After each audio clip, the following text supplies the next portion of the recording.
ઢંઢેરો પીટો રાજાએ નગરની અંદર એક વખત કે મારા રાજ્યની અંદર જે ચોરી કરે છે અને એ ચોરી કરે છે એવા સમયે એની પાસે અદ્રશ્ય શક્તિ છે અને અદ્રશ્ય શક્તિના કારણે મારા સિપાહીઓ એ ચોરને પકડી શકતા નથી. તો મારે ચોરને પકડવો નથી, મારે ચોરને શિક્ષા કરવી નથી, મારે એ ચોરને મારવો નથી, મારે ચોરને દંડ કરવો નથી, મારે ચોરને એને રાજ્ય ભય બતાવવો નથી, એનું ધન પડાવી લેવું નથી, પણ આટલા સમયથી જે ચોરી કરે છે એ ચોર કેવો છે મારે એને જોવો છે. ઢંઢેરો પીટાણો, દાંડી વાગી, નગારા ઉપર થાપ પડી, ગામમાં ખબર પડી ગઈ અને એક યુવાન રાજમહેલમાં આવે છે, રાજાની સામે બેસે છે, પગે લાગ્યો, કીધું મહારાજ, રાજા તો ભગવાન શ્રી હરિનું સ્વરૂપ છે અને એ આજ્ઞા કરે, આ તો મારે ઉદરપૂર્તિ માટે હું કરું છું, આજ્ઞા કરો, તમે જે કહેશો એ મને શિક્ષા મંજૂર છે મહારાજ. મારે કે એ નથી સાંભળવું, તું મને એ પૂછ કે આ તું જે ચોરી કરે છે એ ચોરી કરવા માટે તું કઈ વિદ્યાનો ઉપયોગ કરે છે? તો કે મારી પાસે અદ્રશ્ય શક્તિ મારા બાપાએ આપેલી છે, હું એ મંત્ર બોલું એટલે અદ્રશ્ય થઈ શકું છું. તો કઈ મંત્ર તું મને આપી શકે? કારણ કે રાજ્યનો કારભાર મોટો છે, જ્યાં મિત્રો છે ત્યાં શત્રુઓ પણ છે, તો શું તું એ મને શીખવાડી શકીશ વિદ્યા? આપ તો બાપ છો, માય બાપ છો, તમને ન શીખવાડું તો કોને શીખવાડું? 10 મિનિટ લાગશે એવું કહ્યું. 10 મિનિટ આ વિદ્યા શીખવાડવા માટે લાગશે. 10 મિનિટની અંદર રાજા સાંભળે છે અને ચોર જે છે એ ચોર શિક્ષાના જે એના બાપાએ મંત્રો આપેલા એ બધા બોલે છે. આ બહેનો જ્યારે કંઈક વસ્તુઓ ખરીદવા જાય, બજારમાં બહેનો વસ્તુઓ ખરીદવા જાય અને કોઈ આપણે અત્યારની સિઝન લઈ લો તરબૂચ, બરાબર, તરબૂચવાળો એક તરબૂચ આમ લે હાથમાં અને પછી આમ ખોખરું કરે, પછી પાછો મૂકી દે. આપણે લેવું છે કેટલું? 2 કિલો કે 3 કિલો તરબૂચ લેવું છે, બરાબર ને?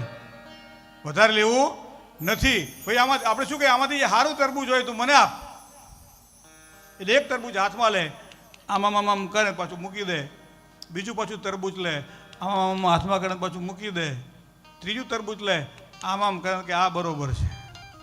બોલો આપણને વિશ્વાસ બે કે ના બે?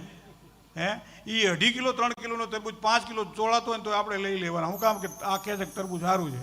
એટલે બાજુવાળી લારીવાળાએ પૂછ્યું, સારું તું આ ખખડાઈને જાણે છે શું તરબૂચની અંદર? તરબૂચ બોલે છે તારી યારે? તરબૂચ તારી યારે વાતો કરે છે કે મારો રંગ કેવો છે, મારી મીઠાશ કેવી છે? તો આ છે શું? અને તારા આટલા બધા ગ્રાહક આવે, અમે તો હાવ નવરા બેઠા છીએ. કે મારા બાપાએ શીખવાડી દીધું કે કોઈ પણ વેપારીને એક ધર્મ છે કે ગ્રાહકને આકર્ષવો હોય તો એને અનુકૂળ થઈને રહેવું પડે. એને ખબર પડી જોઈએ કે આને ખબર છે. એટલે આ કશું મને સંભળાતું નથી, પણ તો આમ કંઈ 2 વખત મૂકી દઉં ને એટલે પેલા મારા વિશ્વાસ બેસી જાય કે આ તરબૂચ સારું જે છે, અને 5 કિલો લઈ આવે. લ્યો,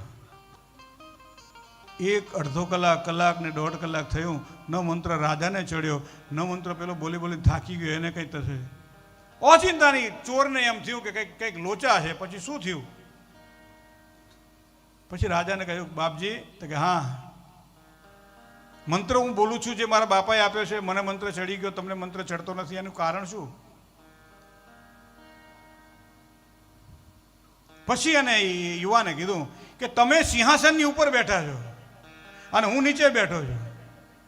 હે, હંમેશા જેને વિદ્યા પ્રાપ્ત કરવી હોય એને નીચે બેસવું જોઈએ અને જેને વિદ્યા દાન કરવું હોય એને ઉપર બેસવું જોઈએ. આ વિદ્યા ચડતી નથી એનું કારણ આ છે. આજકાલ એ બધું શિક્ષણ ક્ષેત્રમાં આવું થયું. બેચ જ્યારે આવી ગઈ એટલે શિક્ષકને વિદ્યાર્થી ભેગાથી બેસવા માંડ્યા છે, એટલે હવે વિદ્યા ચડતી નથી.